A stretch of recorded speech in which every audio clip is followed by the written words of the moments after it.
Hello everybody, this is Montgomery and I'm going to get you an update on this Norton door closer at my school.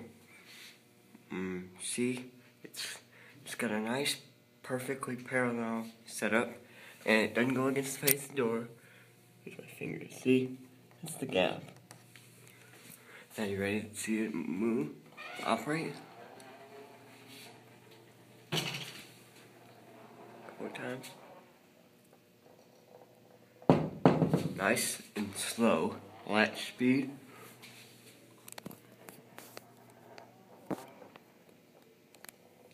It's got a nice slow latch. And the sweep is not crazy fast. It's just somewhat fast and slow latch speed. One more time, and then that'll be it.